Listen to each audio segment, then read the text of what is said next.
bienvenue en Corse. Ouf. Alors on n'est pas dans n'importe quelle Corse, on est dans le Cap Corse, qui est un doigt tendu vers le continent, une presqu'île située à l'extrémité nord-est de la Corse. Ici on dit l'île de l'île.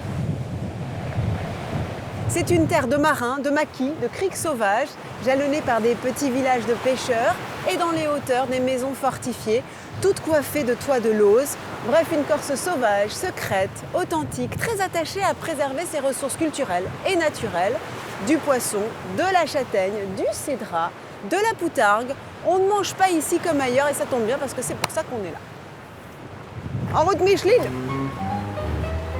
Le tango corse, c'est un tango conditionné.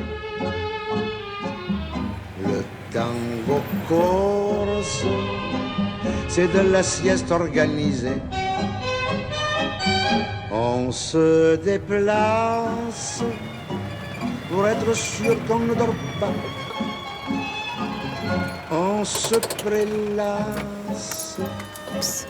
Tango corse, c'est comme ça. Et nous voilà sur le joli port de Centauri. Un vrai port de pêche.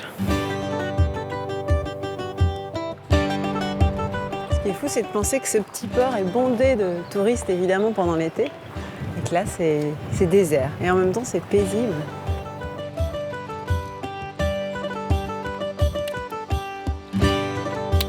Bonjour, monsieur. Bonjour, madame. C'est vous qui les faites? C'est moi que je l'ai fait, il faut chercher les baguettes. Filez-moi votre sécateur, merci. Je vais vous aider, je vais essayer de ne pas faire de bêtises. Pour une fois, j'ai quelqu'un qui m'aide. Eh voilà, mais il ne faut pas que je fasse des bêtises. Non, non, il ne faut pas le jeter. Et vous êtes né à Centauri? Je suis né à Centauri. Et vous vous êtes un peu baladé dans le reste de la Corse? Qui est? J'ai fait 2 fois le tour du monde. Vous avez fait le tour du monde et vous êtes revenu ici? Bien sûr, c'est le meilleur, c'est la meilleure île. C'est la meilleure île, oui, ça je suis d'accord. Mais vous pêchez encore? Moi, oui, ben, j'ai mon petit bateau là. C'est lequel votre petit Ben, bateau? là, hein. Celui-là, là? Oui, j'ai commencé quand j'avais l'âge de 14 ans. Et ça fait un moment alors? Ah, oui. J'ose pas vous le demander, mais ça fait un moment. C'est pas d'aujourd'hui. J'ai pas honte, hein. Non, mais il n'y a pas à avoir Moi. honte. Mais vous avez 70? Comme vous êtes belle et mignonne pour me chanter cette chanson. Vous avez un peu plus? Un peu plus, j'ai les 85. Non. Eh, Vous avez 85 J'ai ans? 85 Et vous ans. partez encore à la pêche là? Parbleu, alors. Mais non. Et qu'est-ce qu'on pêche ici? Qu'est-ce qu'on peut espérer pêcher en mer? Et là, le coin, ça serait la langouste. Hein. Langouste? Ah Langouste. ouais, c'est un port langoustier Ah ici. oui, le premier port de France. Le premier port de France? De langouste? De langouste. Ah, je savais pas ça. Même si les quantités de langoustes pêchées ont progressivement décliné, ce noble crustacé continue à perpétuer la réputation de ce petit port de pêche, particulièrement pris d'assaut par les fines bouches en période estivale.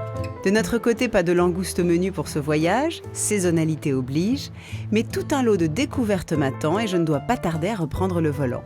Merci beaucoup. Pas de quoi. À bientôt et vous me faites signe quand vous allez à la langouste. Hein. Enfin, à la dorade. À la dorade. Merci. Elle est belle, elle est mignonne, c'est une bien jolie personne. De dedans la rue, on peut la voir, qu'elle est assise dans son comptoir. On va commencer par rentrer à l'intérieur du Cap Corse, dans les terres. Et on va s'intéresser à une culture essentielle, fondamentale, en Corse d'ailleurs, pas seulement dans le Cap, c'est celle de la châtaigne. On va rencontrer Jean-Louis, qui est castanéiculteur. Il faut savoir que la châtaigne est principalement transformée en farine, selon un procédé qui n'a pas changé depuis des siècles, lui non plus. Peut-être les machines ont-elles un peu évolué. Et c'est Jean-Louis qui va nous raconter pourquoi ce fruit, puisque c'est un fruit, l'a attiré et pourquoi cette tradition est si importante ici en Corse.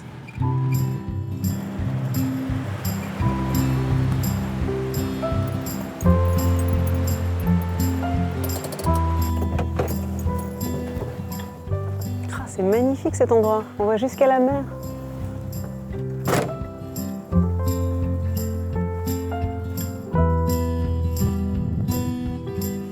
Salut Jean-Louis. Et salut Julie, ça va? Alors t'es au travail? Eh Sont oui. là les châtaignes. Rentre, rentre. Oh dis donc, ah oui on marche dessus carrément. Eh oui. C'est étonnant. Alors en fait c'est ici que tu les fais sécher? On les fait sécher au feu de bois. Au feu de bois, c'est-à-dire qu'il y a un feu en dessous? En dessous, on met des feux dans des gros fûts en fer Ouais. et avec du bois en abondance hein, pour les sécher pendant 25 Les jours. sécher pour ensuite pouvoir les décortiquer, c'est ça? Exactement. Et les déshydrater complètement. Ah oui, oui, en fait, il suffit de les fouler, quoi, de marcher dessus, c'est ça, pour les décortiquer? Quasiment, oui. Et dis-moi, je me posais une question. Là, on est sur une propriété familiale ou que tu as rachetée? Familial. Familiale. Donc, tu as planté des châtaigniers ou ils étaient Non, déjà non, non, là? ils étaient déjà là et on en déjà a planté aussi, on en a greffé aussi. D'accord, c'est pas des châtaignes sauvages, entre Non, guillemets. non, non, non. Parce que ça donnerait pas les mêmes fruits? En fait, je suis en AOC, on a un cahier des charges où on ne peut pas utiliser ces fruits-là, quoi. Ah bon? Il faut des variétés corses reconnues. Alors, j'ai appris qu'il y avait quand même un parasite qui sévissait en ce moment et qui gangrénait les châtaigniers, Ah et oui, pas oui, seulement ici d'ailleurs. hein. Ça vient d'Asie d'abord, Ah, ça a transité d'accord, par c'est l'Italie. Et là, on l'a depuis, il me semble, depuis 2010 en Corse. C'est comme une petite guêpe de 3 mm Ah oui? qui pond ses œufs dans les bourgeons du châtaignier. C'est très embêtant parce que du coup, ça a dû diminuer vos récoltes Ben là, on a considérablement. 10% de production. Non. Tu veux dire que tu as perdu 90% de ta récolte cette 90%, année à cause de ce petit... À cause du Cynips. Non. Non, ça doit être très dommageable à la Corse parce que quand même c'est une île où on mange énormément de châtaignes et puis non seulement on la mange mais on l'exporte aussi en Exactement, farine. oui. Donc c'est une source de revenus. C'est embêtant C'est pour sûr. vous. Ah oui, c'est un manque à gagner énorme. Ouais, j'imagine. Quittons le séchoir pour aller découvrir les étapes de transformation du fruit, puisqu'ici, quasiment 100% des châtaignes deviennent farine. C'est du côté de la minoterie, dans la salle de tri, que l'on retrouve le clan familial bien affairé. C'est les garçons qui bossent alors. Avec les ouvriers qui trient. Hein. Bonjour. Les ouvriers, bonjour, toutes les générations. Pardon. Bonjour. Bonjour, salut. Comment tu t'appelles? Quoi? Pedro. Oui, salut Pedro. Durant plusieurs siècles, la châtaigne a représenté une ressource vitale pour les habitants de la Corse. Pourvoyeuse de glucides et de fibres, elle a longtemps remplacé les céréales et donc le pain. Un ingrédient importé par les Génois au XVIe siècle, devenu véritable nécessité pour la survie de l'île. En fait, avant la pomme de terre, donc c'est récent la pomme de terre, hein, 18e siècle, c'était le légume de base, quoi. Hein, sans ça, tout le monde serait mort de faim. De toute façon, un châtaignier, c'est l'arbre à pain. Quoi. C'est l'arbre à pain, c'est L'arbre à vrai, pain. c'est l'arbre à pain. Ça a C'est le nourri pain des du générations et pauvre. des générations. Hein. Absolument. Et alors là, une fois qu'on a notre châtaigne là, à peu près pelée, si j'y arrive, qu'est-ce qu'on lui fait subir? On met dans la boîte et on la transporte au moulin qui va se charger du reste. Au moulin. Ah. C'est parti. Ah oui, effectivement, c'est pas loin. Alors comment ça marche? Alors là, je mets les châtaignes là-haut, dans la trémie. Et là, Elle s'écoule très très en fait, lentement elle alors. descend très très très lentement. Une par une. Voilà, une par une. Donc la châtaigne tombe là-dedans et à l'intérieur, il y a la farine qui ressort. Et la meule qui tourne en haut, la meule de pierre. Ah oui, on la voit. C'est une pierre particulière? C'est une pierre de la région? C'est une pierre de la région, c'est du schiste. Ah, c'est du schiste, du une pierre très très dure. Quoi. Très très dur. Alors là, on peut la goûter? Ouais, attention les doigts. Ouais, t'as raison. On ne veut pas que je me fasse meuler les doigts. Elle est très très fine. Qu'est-ce que c'est bon? Mais ça s'apparente plus à de la fécule de maïs, tu sais, en texture. Oui. Elle est beaucoup plus fine que la farine. Oui, c'est Mais clair. en goût, c'est très sucré. La farine de châtaigne, moi, c'est un produit que j'adore. Mais le seul inconvénient, c'est qu'elle se garde pas longtemps. Tu es d'accord? On peut la garder et la conserver 1 an quand même. Hein. Ah bon? Oui. Dans un Après emballage sous ouverture? vide. Ah non, voilà. Mais une fois qu'elle est ouverte, c'est assez Après rapide. ouverture, on peut la mettre au congélateur. Il n'y a pas C'est d'eau à pas l'intérieur. bête, ça, la farine de châtaigne au congélateur. Très bonne idée. Ben oui, elle rancit pas comme ça. Voilà. Alors moi, j'aimerais bien connaître quelques recettes quand même pour mettre en valeur la farine de châtaigne. C'est toi qui cuisines à la maison? C'est Non, ta non, non, femme? non. C'est ma femme. Eh bien, je le prends au mot. Nous partons à la rencontre de sa femme, Nathalie, qui en cuisine m'attendait déjà. Et c'est sans Jean-Louis, entre filles, que cela se passe maintenant. Alors, qu'est-ce qu'on va Allez, bon cuisiner, courage. nous? Alors, on va faire des castagnades, tu sais, des espèces de galettes à la farine de châtaigne. C'est très simple. Des galettes qui Ouais, ressemblent à comme des crêpes, des grosses... Des On dirait blinis? Des blinis plutôt. Ah, c'est ça, C'est voilà. un peu l'épaisseur du blinis Ouais, pour la texture de la pâte, en fait. d'accord. Et en fait, après, on mange ça avec du brioche ou du fromage frais. Elle est bien... Comment dire? Pas rousse, mais elle est blonde, quoi, cette farine. Ouais, hein. elle est un peu... On dirait Elle a des taffin. reflets au Ouais. burn. C'est vraiment typique. Alors, dis-moi. Alors, je mets un verre d'eau, enfin, je remplis un verre d'eau comme ça, après, je fais mort. Et après, au fur et à mesure, quand on délaie, on... Tu rajoutes quoi? Des œufs ensuite? Non, non, que de l'eau et du sel. et la farine. Ah oui, là c'est tout simple en fait. Tout simple.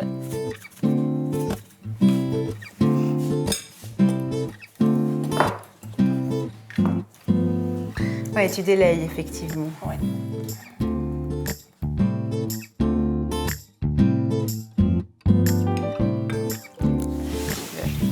Je prends le relais.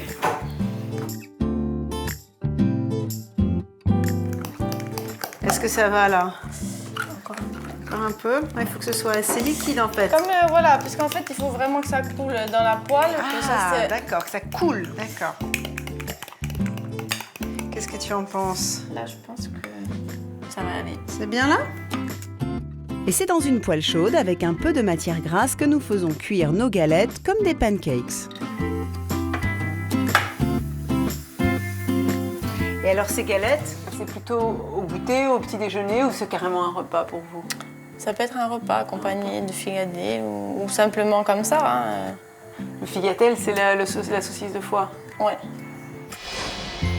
Pendant que Nathalie, au tour de main rodée, empile les galettes, je prends en note les ingrédients des castagnacci, à savoir 250 g de farine de châtaigne, plus ou moins 2 verres d'eau, une pincée de sel et de l'huile. C'est en famille, avec quelques autres spécialités maison, un gâteau et des sablés, que l'on entame cet encas sur le thème de la châtaigne. Et ça, c'est le brooch qui est donc fait avec le petit lait du fromage. Bon, allez, je vais prendre le brooch parce que ça, j'ai rarement l'occasion d'en manger quand même sur le continent. On met rien d'autre, pas de sucre, pas de miel, rien. Non. Ça se mange comme ça. Et ça se mange comment d'ailleurs? On le replie comme une... Comme un sandwich? Ouais. Tu On mets est le bien fromage au milieu? Ouais. Moi, je fais ça comme ça. Alors, je vais regarder le chef. Voilà. Ah oui, carrément. Voilà. Une petite crêpe, quoi. C'est la crêpe. avec les mains. Eh ouais, c'est ça, t'as même pas besoin de couvert. Ça, c'est le bonheur. Mais toi, t'en penses quoi, Pedro? Rien. Bah, comme ça, c'est clair. En même temps, t'as pas goûté. Tu préfères les biscuits, t'aimes pas ça? Mais ce qui est très bon, c'est le côté un peu à la fois sucré et toasté de la châtaigne, parce qu'on sent quand même l'aspect fumé, tu sais. Ça garde un côté fumé. Et en même temps, avec l'acidité, la fraîcheur vraiment du brooch, c'est un contraste très agréable. Ça, c'est très moelleux, la crêpe autour. Dis-moi, Nathalie, est-ce que ça t'ennuierait de refaire tes petites castagnacci et de venir avec un brooch, un grand banquet que je vais organiser à la fin de mon voyage? Ce sera demain. Ok, c'est bon. Et c'est vrai? Et je vous enverrai l'adresse, je ne sais pas encore où. Ça me ferait plaisir que vous soyez là. Pas de souci. Bien sûr, pas de problème.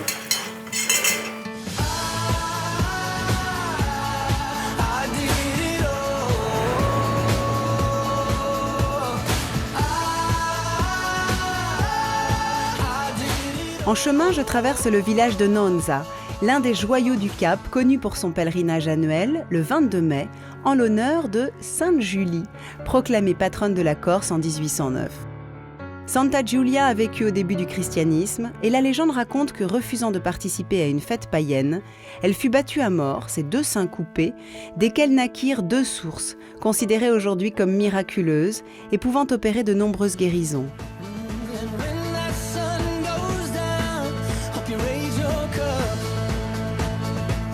C'est en direction du village de Baretali que mes pérégrinations continuent pour aller à la rencontre de Xavier, qui partage sa vie entre 2 métiers, le bâtiment et la production de cédras, sa passion, qui l'a poussé à réimplanter ce fruit dans sa zone de production originelle. On dit des cédratiers qu'ils furent les premiers agrumes arrivés en Europe, avec Alexandre le Grand au IIIe siècle avant Jésus-Christ. Aujourd'hui, on ne dénombre pas plus de 4 producteurs de cédras sur l'ensemble de l'île et la récolte bat son plat actuellement. Bonjour Xavier. Bonjour Julie. Tu es en pleine récolte. Eh oui, ça y est, on est en pleine période. Donc le voilà, le fameux cédrat, je peux regarder? Bien sûr. Donc voilà, c'est un fruit. Ça, c'est sa taille moyenne?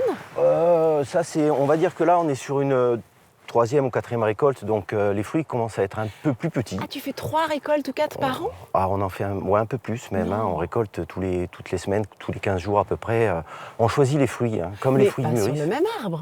Et même sur le même arbre, hein, Ah tu bon? as des fruits qui sont, regarde par exemple ceux-là, ils sont petits et puis ils vont grossir, et puis tu en as des plus gros. Voilà, donc ce sont des fruits en même temps. Regarde, tu vois, il y a des petits bourgeons, des petits fruits. Et tu veux dire par là que les fruits sont plus gros au début de la récolte? Au début, oui, ça on a Ouais, des fruits qui d'accord. sont quand même un peu plus oui, c'est volumineux. tu impressionnant. vois. Là, ça fait quoi ça? Presque 1 kilo, non? Un peu plus, un peu plus. peu plus, Et ah peut aller jusqu'à 2 kilos, voire même le dépasser des fois. Ouais. Donc c'est assez sympa.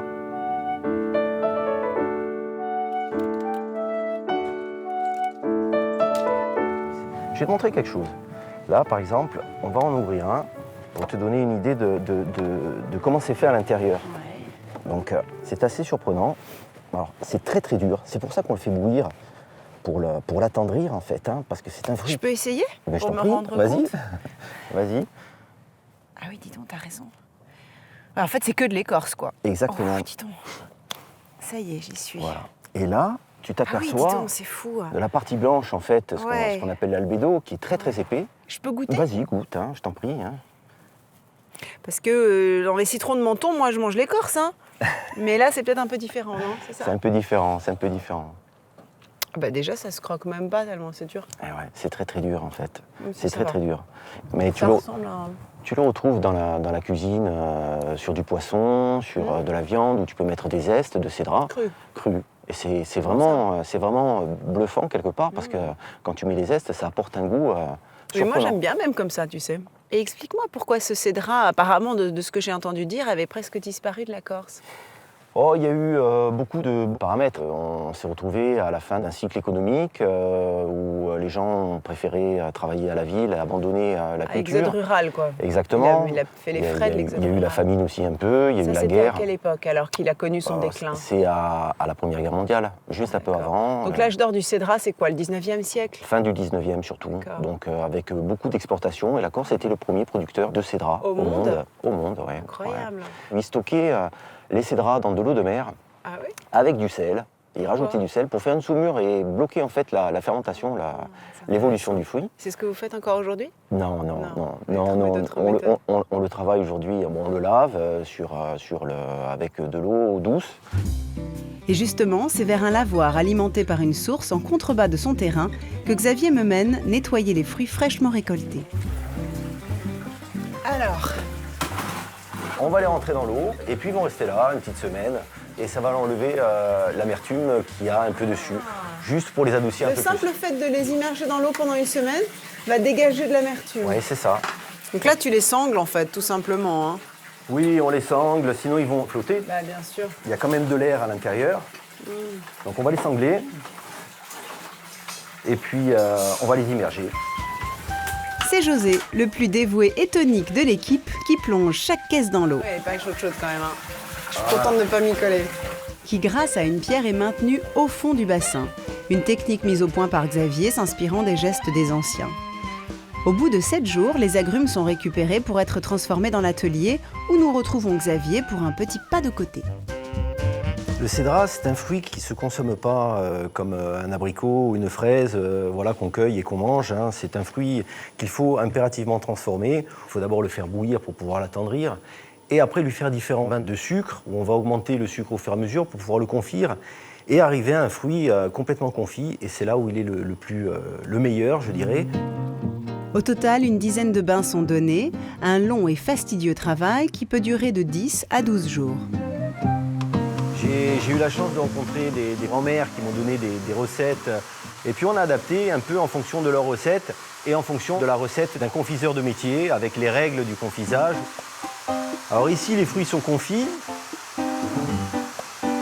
Et quand on découpe, on voit la pénétration du sucre à l'intérieur. Voilà, là c'est parfait. Le fruit est bien confit. Retour justement du côté du lavoir, alors que Xavier me propose de déguster ce fruit subtilement transformé, exaltant tous ses arômes. La texture est dingue.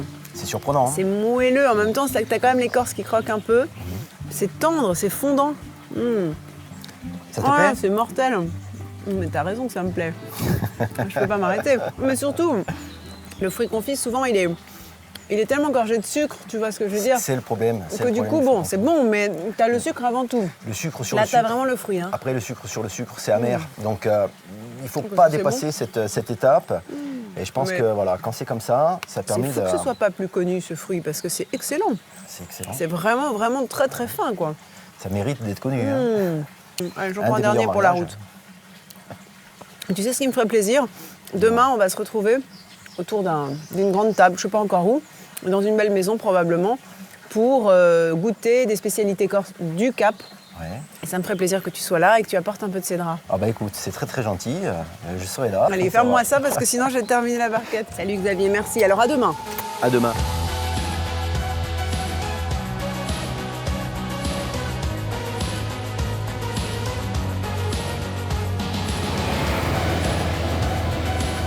On va retourner à Chenturi. Mais cette fois-ci, non pas dans le village qui est au bord de l'eau, sur le littoral, mais le village des montagnes, pour rencontrer Valérie, qui va nous proposer évidemment une recette traditionnelle, une recette de sa maman ou de sa belle-maman, elle va nous l'expliquer, qui s'appelle les pasticcettes d'orizo. Alors les pasticcettes, je ne sais pas exactement ce que c'est, mais ce que j'ai compris, c'est qu'il s'agissait de beignets de riz qui s'accompagnent d'une sauce plutôt raffinée, une sauce à la viande avec des légumes, des olives. On en saura plus, mais en tout cas, moi, sur le papier, je suis sûre que je vais adorer.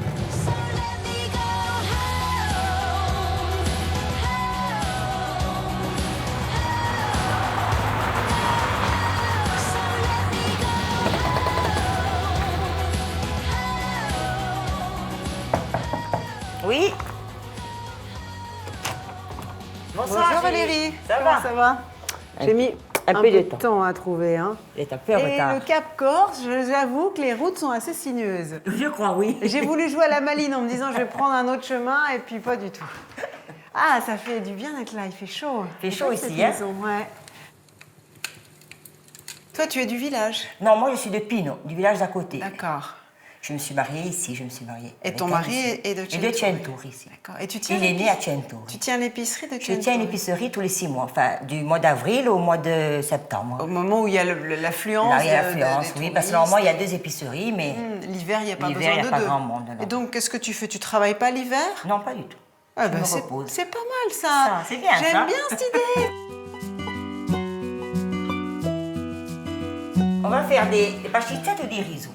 Des Voilà, Attends, c'est- attends, il faut que je le dise. Des pasticciato? Pasticetto, Pasticcettes. des risottos. Des C'est pasticcettes comme di des beignets riso. de riz. Mais Ouais. comme tu étais en retard, il a fallu que je prépare à l'avance un peu. Hein. Alors, tu vas me montrer ça. On y va. Vas-y, montre-moi. Tu vas me dire ce que je peux faire pour toi. Oui, il y a des œufs là. Il y a les œufs. Alors, attends, je me lave Voilà, les mains. lave et on les y mains. va. Hop. Je vais prendre le tablier. Tu veux un tablier? Ah oui, je veux bien. Alors, attends, je vais chercher. Pourquoi pas? Ah, c'est le riz. Dis donc, il est bien cuit, hein? Ah là, il le faut comme ça. Ah d'accord, c'est de la bouillie presque. Il faut le préparer la veille. Hein. Ah, il est très moelleux. Alors, tiens, Et c'est ça du donne riz un- rond? Merci. C'est du riz rond, oui. C'est du riz rond, mais il est salé. Tu l'as fait salé, hein? C'est ça, oui. D'accord. On est mignonne, là, comme Ah ça. oui, c'est le four. Tiens, les œufs de mes poules. Ah, c'était poule. Voilà, on va en mettre. Au départ, on va en mettre 4. Et je les mets où? Dedans? On va casser Directement dans le riz. dans le riz. Tiens, on va mettre ça là pour jeter dedans. Hop. Ça, c'est une recette familiale? Ça, c'est ma belle-mère qui m'a appris. Ah oui? Voilà, ça, c'est Pirette. C'est Pierrette. Voilà. Et c'est typique de Chenturi? Elle faisait toujours ça, elle. C'est vite fait, hein. Le plus dur, c'est de cuire le riz. Hein. Oui, c'est ça. Ah, tu mets tout? Ah oui, oui. 350 grammes. 400. 400. Est-ce que tu veux remuer ou je remue? Ah, carrément, comme ça, direct. Oui, oui, oui. Faut malaxer, quoi. Voilà, c'est ça. Il faut faire comme une pâte. Hop, comme ça? Oui. N'hésite pas. Il hein. faut les deux mains. Hein. Ah, il faut les deux mains. D'accord. Faut y aller, quoi. Il faut y pas, aller. Faut pas avoir peur. Alors, on fait des boulettes. Attends. Des grosses, des petites? On va prendre comme ça. Mais en premier, il faut l'écraser dans la main. Pour l'écraser. Ah, pour que ce soit vraiment Voilà. bien amalgamé, quoi. On D'accord. fait des boulettes. Après, tu fais des boulettes. Et après, tu aplatis. Ah, tu fais des Pas trop croquettes. grosses, hein. Tu fais des boulettes, tu fais des Voilà. croquettes. Je sais pas ce que c'est, moi. On appelle ça les pasticcettes. Oui, finalement, ça sert. Voilà, je vois oui, pas comme pourquoi ça. il faudrait le renommer. Alors, regarde. Tac. Bien? Un peu, oui. Un peu C'est épais. bien, c'est bien. Ah, pour une première. Et tu vas les faire quoi? Frire? Frire après. Mais avant cela, Valérie a pour habitude de les rouler dans la farine. Il faut aussi lancer la sauce d'accompagnement en faisant revenir des champignons, en l'occurrence des champignons de Paris, mais les champignons sauvages sont les bienvenus quand la saison le permet, dans de l'huile d'olive avec du laurier. L'huile de tournesol qui a chauffé dans la poêle peut enfin accueillir nos boulettes de riz. Ça fait. Ça fait. Ça fait? Allez. Alors là, tu rajoutes la viande. En l'occurrence du bœuf et du veau haché. C'est un genre de bolognaise vite fait, bien fait. Hein. Ça sent bon le fromage fondu là. Pour la suite de la sauce, d'autres ingrédients s'invitent. Valérie avait par avance haché de l'oignon, du persil et de l'ail cru. Et à peu près 6 gousses d'ail. Ah oui, quand même. Oui. Ah oui, ça plaisante pas. Vous aimez l'ail ici, hein? Vous aimez l'huile et l'ail. En même temps, c'est la Méditerranée. C'est ça. On est généreux, hein? Bon, je vais aller chercher le vin. Le vin. Ah, tu rajoutes du vin. Du vin blanc. Du vin blanc, je vais le chercher. Dis donc, il commence à être bien doré. Non, pas encore. On va les tourner. C'est généreux et autoritaire, il faut bien le dire. Mais avant le vin, il faut encore ajouter du concentré de tomate et de la sauce tomate, maison bien sûr, bien relevée d'ail et d'oignon. C'est vrai que ça manquait d'ail. Eh oui, et d'oignons. Là, on peut les tourner, là. Tu le soulèves, tu le poses et tu le tournes. D'accord. Bon, maintenant, on va être généreux. Ah oui. D'accord. Tu mets quoi? Presque un tiers de bouteille, quoi. Ouais. Un demi-litre? Ouais, à peu près. Ah bon? Une demi-bouteille, tu veux dire? Une demi-bouteille, voilà. D'accord. Je vais mettre de l'eau maintenant.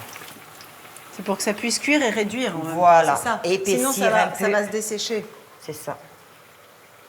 Parce que là, ça va réduire, hein. Et oui, bien là, il faut bien laisser à peu près une heure et quart. Pour que ça mijote.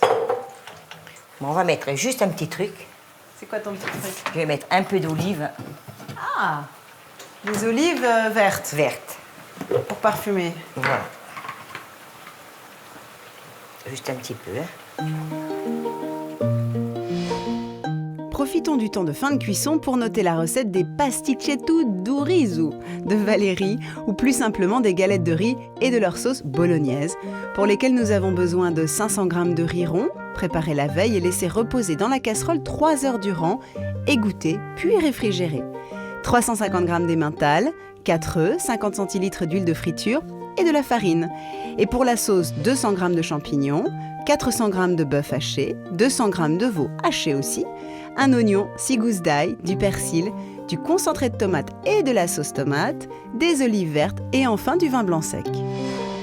Allez, bon appétit. Allez, bon Ça a l'air appétit. magnifique. Écoute, j'avais jamais entendu parler de cette recette. Je pensais tout connaître de la cuisine corse, comme quoi. Du coup, les recettes se ressemblent pas d'une région à l'autre. Ça a Parce rien que à d'abord, voir. il n'y a pas les mêmes produits, il n'y a pas le même climat, et puis il n'y a pas les mêmes traditions. Donc. C'est ça. C'est chaud. Oh, c'est super bon. Oh là là, qu'est-ce que c'est bon ça? Parce que tu as le côté croustillant à l'extérieur. C'est ça. Et à l'intérieur, c'est bien moelleux avec le fromage qui fait des fils. C'est amusant parce que la viande est presque l'accompagnement. C'est ça. Le plat principal, c'est le riz. Mais autrefois, c'était comme ça que ça se passait. On n'avait pas les moyens C'est ça. de servir beaucoup de viande. Mais en général, ils mangeaient que les pasticettes ou sinon. À 5 Ouais. heures, oui, après. C'est ça, il les mangeait comme du pain un peu. C'est C'était ça. le casse-croûte. C'est ça. Le temps de terminer mon assiette, de dévorer même. Et cette journée touche à sa fin. Valérie me fait la promesse de nous rejoindre demain avec son lot de pasticetto pour régaler tous les copains.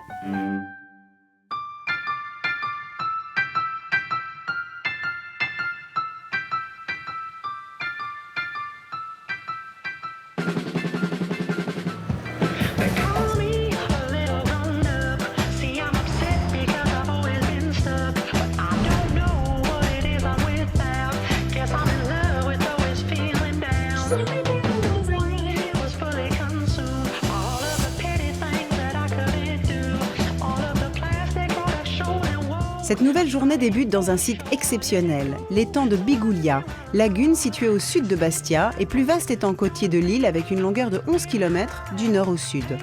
Du fait de son ampleur, l'étang présente un intérêt écologique d'envergure sur tout le bassin méditerranéen, pour sa réserve ornithologique, sa faune et sa flore aquatique. Paul Poli, ornithologue, que nous rejoignons, nous apporte quelques éclairages sur ce véritable écomusée de la pêche et de la migration animale. Historiquement, l'étang de Bigouille était très important. Ici, on se trouve sur la commune de Bigouille, enfin en partie, et Bigouille était la capitale de la Corse au XVIe siècle. Donc, à cet endroit, à Tambouloubianc, se trouvait une baie. La marchandise arrivait ici, à Tambouloubianc, et ensuite, il y avait les marchands, les commerçants qui venaient la récupérer pour ensuite la transporter à l'intérieur des terres. Donc, on avait toutes les denrées alimentaires, aussi les produits issus de la pêche, et après, ça partait dans les villages, à dos de mule ou en charrette. Et l'étang, il a été classé en réserve naturelle en 1994 et il est aujourd'hui géré par le Conseil général de la Haute-Corse qui a mis à disposition des agents de terrain, des scientifiques, des animateurs pour travailler sur ce milieu afin de le protéger. On dénombre environ 240 espèces différentes, dont nombre d'oiseaux de passage en hiver, venus s'alimenter avant de remonter vers le nord. On fait les inventaires des espèces hivernantes, que l'on appelle. Donc c'est des comptages réguliers qui se font chaque mois, 2 ou 3 fois par mois, à la fois sur les berges et à la fois en bateau. Donc je connais un peu les emplacements des oiseaux où vont se trouver à telle heure, en fonction des vents, en fonction de la pluie, enfin tous ces aléas climatiques. Les poissons trouvent ici aussi une attention bien particulière. Paul a d'ailleurs pu observer l'évolution des espèces en fonction des mouvements de salinité dans l'étang. La pêche est autorisée selon des quotas respectueux et justement, de bon matin, nous avons la chance de croiser des pêcheurs. Principalement, nous avons des mulets, des anguilles, des loups et des petits poissons qu'on appelle des mange-tout. José, celui-là, il va où le poisson? Il va sur le marché de Bastia ou... Celui-là, il va en Italie et un peu les gros, il reste un peu ici pour les magasins. C'est vrai qu'aujourd'hui, le gros de la production de mulets, enfin de la pêche qui est prise ici, va en Sardaigne. Alors qu'autrefois, le mulet, c'était un mets de choix. Les gens, ils ne le mangent plus parce que je crois qu'il y a d'autres poissons qui sont arrivés sur le marché et qu'il n'y avait pas avant. Ça s'est modernisé, ça a pêché le chapon, le denti, le rouget, et le mulet était un peu abandonné. Bon, et c'est dommage. Allez José, à demain. Mais pour nous, pas de regret puisque je file rejoindre René dans Bastia pour cuisiner ce poisson. C'est comme l'oiseau, sa vie d'air pur et d'eau fraîche, un oiseau, d'un peu de chasse et de pêche, un oiseau, mais jamais rien ne l'empêche, l'oiseau, d'aller plus haut. Mais je suis seul dans l'univers, j'ai peur du ciel et de l'hiver, j'ai peur des fous et de la guerre, j'ai peur du temps qui passe, dis, comment peut-on vivre aujourd'hui? Dans la fureur et dans le bruit, je ne sais pas, je ne sais pas. Je crois qu'on est bon. Je suis perdu. Ah! On va laisser la fenêtre ouverte, ça craint pas ici. Et nous voilà à Bastia. Ça me fait plaisir, c'est la première fois que je viens ici. Alors, le mulet, paraît-il qu'il a disparu, sauf dans quelques assiettes. Les assiettes de ceux qui s'attachent à préserver le patrimoine. Et René en fait partie puisqu'il gère une fondation pour la préservation du patrimoine corse, du petit patrimoine. Et évidemment, il cuisine les recettes de ses ancêtres. 6 générations de Bastiais, c'est dire. Alors on va cuisiner le mulet à la bastiaise. Et dans le mulet, tout est bon, y compris les œufs.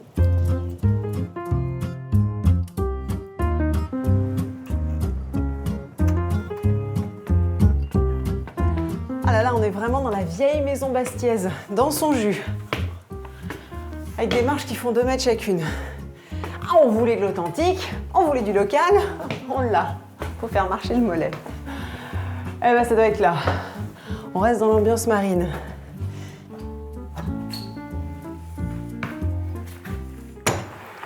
Bonjour René. Bienvenue à Bastia. Merci. Ah, alors ce sont les plus hautes marches du monde et la plus petite porte du monde. Vous allez bien?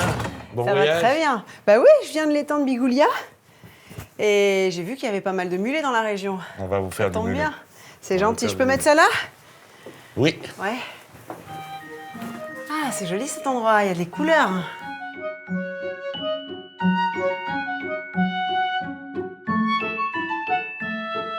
Ça, c'est les mulets de l'étang de Bigoulia. Et ils n'ont pas trop le goût de vase. Non.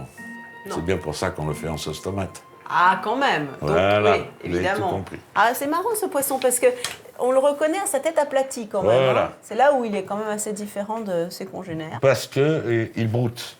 Et bon. Il broute. Il C'est est un poisson herbivore qui broute. Il est herbivore. Mais ils mangent aussi des alevins et des choses comme ça, j'imagine. J'y broute. Ils broutent aussi. Alors, ce poisson, on ne va pas le cuire comme ça. Hein. Il faut L'écailler. Ah, dites donc, vous me faites bosser, vous. Hein. Écailler le ouais. poisson. Ça faisait longtemps que je n'avais pas fait ça. Je pense que je vais me rhabiller avec les écailles, moi.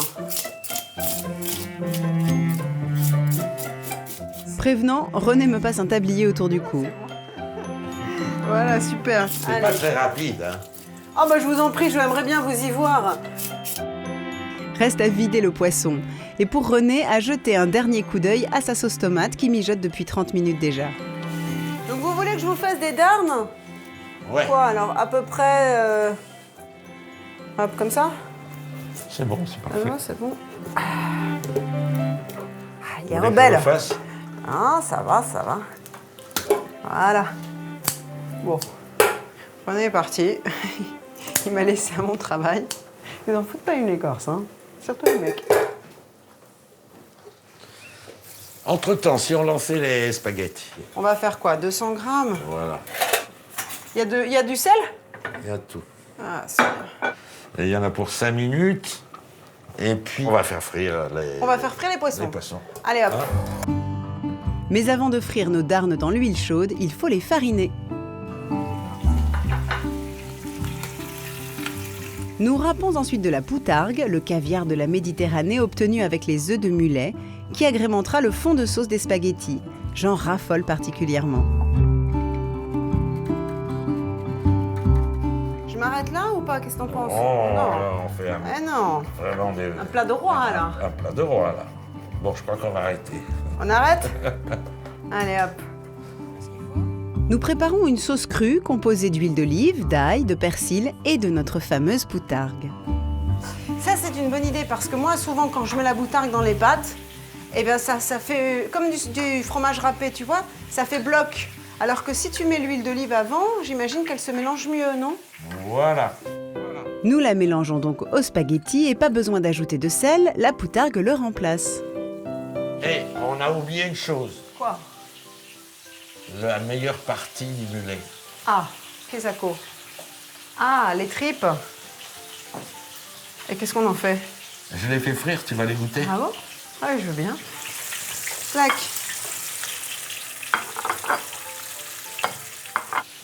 Bon, alors. Alors, On tu veux va qu'on mette ça? en profiter pour mettre ça. Oui. Hein? Vas-y, je te fais de la place. Alors là, tu me scotches. Je vais te faire goûter quelque chose que peu de gens... Ça me fait plaisir. Ça me fait plaisir. Avant de filer à table, je prends le temps de noter la recette du mulet à la bastiaise et des spaghettis à la poutargue façon René. Nous aurons besoin de 6 darnes de mulet bien épaisses, de 600 g de tomates ou une grosse boîte de tomates pelées en conserve, un demi-oignon, de 4 gousses d'ail, 4 cuillères à soupe d'huile d'olive, de la népita ou de la marjolaine et de l'huile de friture.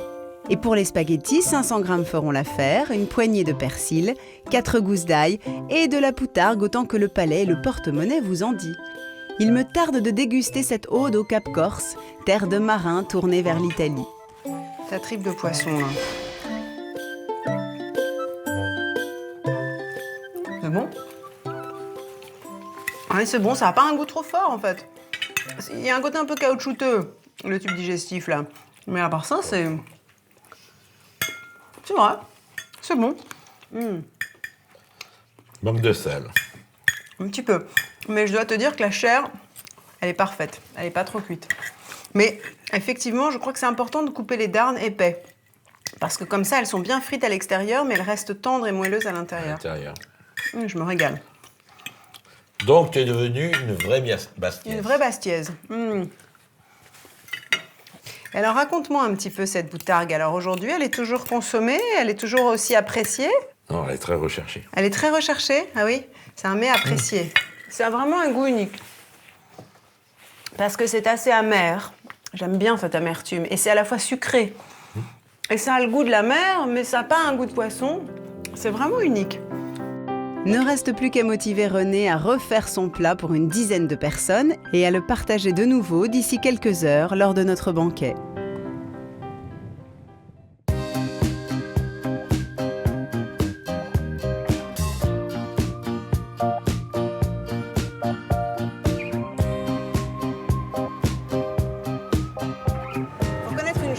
qu'en sillonnant le Cap Corse, on se rend compte qu'ils ont quand même formidablement préservé le littoral. D'ailleurs, il paraît que le Conservatoire du littoral est ici en Corse le premier propriétaire foncier de l'île. Et ça, on doit plutôt s'en réjouir. Peut-être que c'est au détriment du développement économique de l'île, très certainement. Mais en tout cas, c'est certainement pas au détriment de l'environnement. Regardez, c'est incroyable! Pour terminer mon voyage dans le Cap, je me rends dans la maison familiale de Jean-Noël, à Rogliano, la maison Nic Rosi du nom du clos du vin qu'il produit. Et c'est d'ailleurs ici que va s'organiser notre banquet. La famille de Jean-Noël travaille sur le domaine depuis 4 générations, l'un des plus vieux du Cap. Si la vinification se fait dans le village de Massinage, le vin mis en bouteille repose ensuite dans la demeure familiale.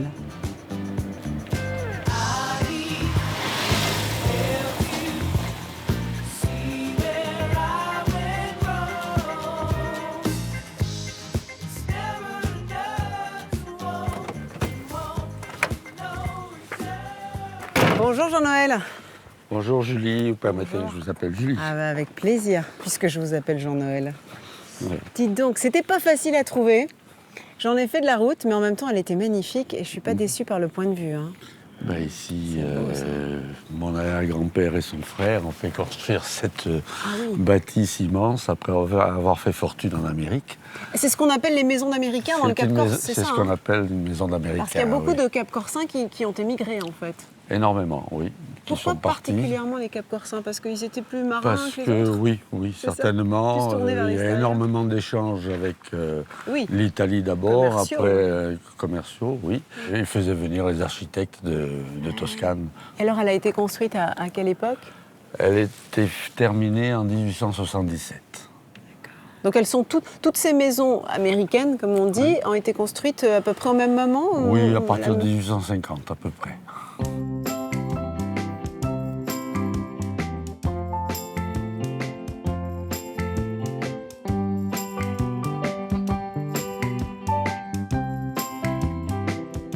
Voilà, on va rentrer dans la cave. Bonjour. Bonjour Marine. Bonjour Marine. Enchantée. Et Sébastien, vous travaillez en famille alors? Oui.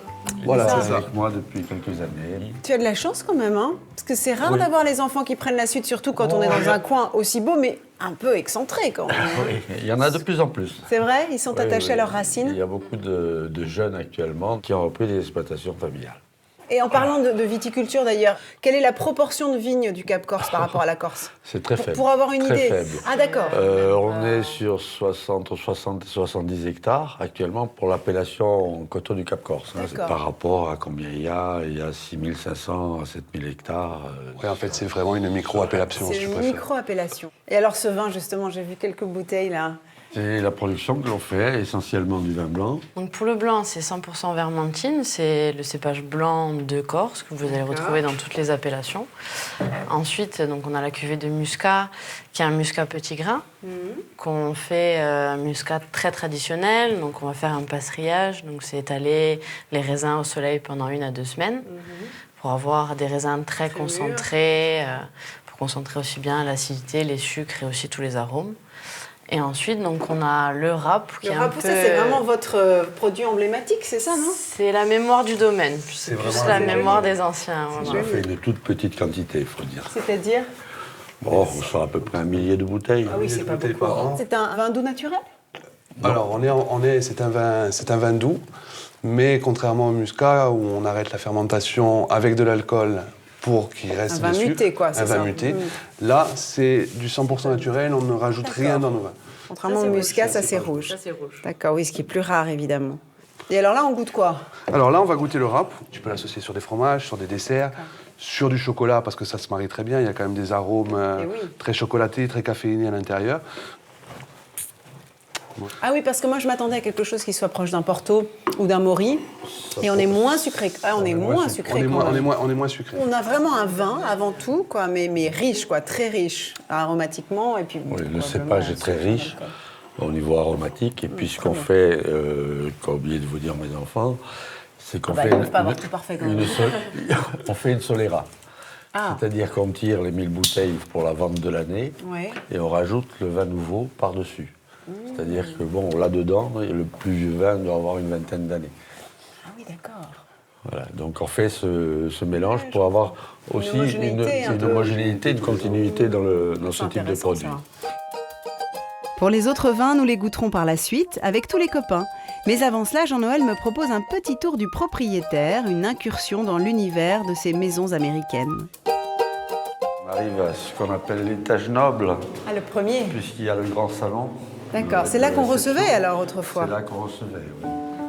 D'accord, oh là là, on dis tombe dans le grand salon de réception. Impressionnant. Vraiment dans son jus alors. Dont les tapisseries sont les plus anciennes, puisqu'elles sont des tapisseries qui sont un peu dorées à la feuille. Ces palazzi, les palais, étaient réellement la célébration de la réussite sociale. Les intérieurs bénéficiaient du meilleur du confort de l'époque, eau courante, salle de bain, four à pain. Et c'est ainsi que dans cette Corse rurale et pauvre de l'entre-deux siècles, la physionomie des villages fut durablement transformée. C'est au salon que notre tablé a été installé et où quelques-uns de nos convives ont déjà pris place. Nos castanéiculteurs, Jean-Louis et Nathalie, Valérie et ses galettes de riz, René, l'adepte de la poutargue, ainsi qu'à sa gauche Monique, passionnée de patrimoine et d'histoire, que Jean-Noël tenait à faire venir. Tous accueillis par la doyenne de la famille, Marguerite. Bonjour madame, merci de nous accueillir. Doyenne de la famille. Et c'est avec un peu de charcuterie accompagné de vin blanc de la maison que nous faisons arriver au pas de course les derniers. Xavier, notre confiseur et transformateur de cédra, Sophie, son épouse, ainsi que Paul, l'ornithologue. Excuse-nous, il est sympa, il prend les cédras. Oh, pas du tout, on n'est jamais en retard ici. On est chacun à son rythme. Alors, est-ce que vous connaissez tous les pastichettes? Non. Non, personne. C'est quoi? Incroyable, comment t'as fait pour trouver une recette que personne ne connaît. Marguerite, est-ce que je peux vous servir? Alors il s'agit, c'est Valérie qui va vous expliquer. Les pastichettes des risotto. Oui, alors une. Ça, c'est une recette ancienne. Est-ce que je peux te servir? J'avoue mon ignorance. Je vous en mets une ou deux? Une ou deux? Une, ça suffit? Alors, est-ce que ça vous plaît? C'est assez intéressant. C'est excellent. Franchement, je vais le mettre à ma table. Tu vas le mettre à ta table? Ouais, c'est vraiment bon. Hein. C'est bon, ça te plaît? On parle beaucoup de l'Italie, évidemment, quand on parle du vin aussi. L'Italie est très présente dans le Cap Corse, beaucoup plus que dans le reste de la Corse. Non, mais à l'origine, la Corse était territoire du Vatican. Encore aujourd'hui? Oui, pour moi, oui. C'est le Vatican qui a donné en usufruit à la République de Gênes. À la République de Gênes. De Pise d'abord, d'abord de Pise. et ensuite de Gênes. Donner en usufruit en disant je vous donne le territoire. Vous le cultivez, quoi. Vous le cultivez, et puis moi. D'où les châtaigniers, d'où la vigne, etc. Donc Gênes ne pouvait pas céder à un certain moment à la France, à Corse, puisqu'elle n'en avait que l'usufruit. C'est pas aussi simple que ça, en fait, c'est beaucoup plus compliqué. Le Saint-Siège avait créé 6 évêchés en Corse, 3 pour Gênes, 3 pour Pise. Mais Gênes, qu'on surnommait la superbe, eh bien, voulait toujours davantage et a livré bataille à Pise. Ce fut la fameuse bataille de la Méloria en 1284, où Pise a été vaincue et a quitté la Corse définitivement. Et Gênes s'y est installée et ça a été une période assez difficile pour les Corses. Là, on pourrait en parler des heures. Hein. C'est sûr, on pourrait écouter des heures en tout cas. René apporte alors son mulet de l'étang de Biguglia, relevé de sauce tomate et de ses fameux spaghettis à la poutargue. Et alors ça c'est le cadeau du patron. Ça, ce sont donc l'intérieur du mulet, toute la tripe, qui est le morceau de choix. Voilà. Donc j'étais déjà bisutée, maintenant c'est à vous. On te le laisse volontiers. Eh bien, tu as tort. Marguerite, est-ce que vous voulez goûter la tripe? Non, merci. Est-ce que vous voulez cumuler le mulet avec les spaghettis ou pas? On va cumuler, hein. Ah, quand même, la poutargue, ça se refuse pas, hein? Merci. C'est délicieux, hein, vraiment, René. Très, très bon. Très, très, très bon. Et l'enchaînement continue vers d'autres saveurs. Alors, on va goûter les galettes de farine de châtaigne qui s'appellent les castagnaches, réalisées par Nathalie grâce à la farine de Jean-Louis. Et le brooch, ça, c'est comme partout. Hein. Qu'est-ce qu'a fait la farine? C'est Jean-Louis qui fait la farine. Le moulin, c'est Jean-Louis. Moi, j'ai le moulin et Paul, il pédale. Tiens, Marguerite. Oh là là, magnifique. C'est superbe. Ça, c'est Xavier qui l'a... Non, c'est moi. C'est pas pareil. D'habitude, il dit que c'est lui. Non, c'est moi. Sais-tu combien on exportait de cédra en 1900? 6 000 tonnes. Oh, 6000 tonnes, c'est impressionnant. Le plus gros exportateur Du monde. Et aujourd'hui, on consomme tout localement. Si on en trouve 20 tonnes, c'est le maximum. Ah ouais, c'est ça. Hein. Enfin, moi, à mon époque. D'abord, c'est la première fois que je mange. C'est vrai aussi le problème. Première fois que tu manges la galette de châtaigne? C'est vrai, parce que j'avais une appréhension sur la galette, eh ben, sur la farine de châtaigne. Hein. C'est très, très bon. C'est la fin. Et une fois de plus, on peut dire qu'on a eu la preuve de la capacité de la cuisine, de cette cuisine ménagère, de cette cuisine populaire, de conserver les traditions, de les transmettre, de faire en sorte que l'on ait plaisir à être ensemble, à partager. Et aussi, il ne faut pas oublier à s'intéresser aux cultures des autres. Alors essayez chez vous aussi de retrouver ces vieilles recettes, de comprendre ce qu'elles racontent, de mettre en avant ceux qui les ont élaborées au fil des générations. Et puis soyez là pour la prochaine. Salut! Elle est habillée corse quand même, ils peuvent repasser, hein. Eh ben, ça me fait une belle jambe. C'est pas grave. Et en chapeau, ça marche ou pas? C'est comme... Non, c'est trop bas. C'est comme l'oiseau. Non, c'est trop faux. Vous avez oublié quelque chose, Julie? Excusez-moi. Ah, c'était pour rentrer. C'est pas grave.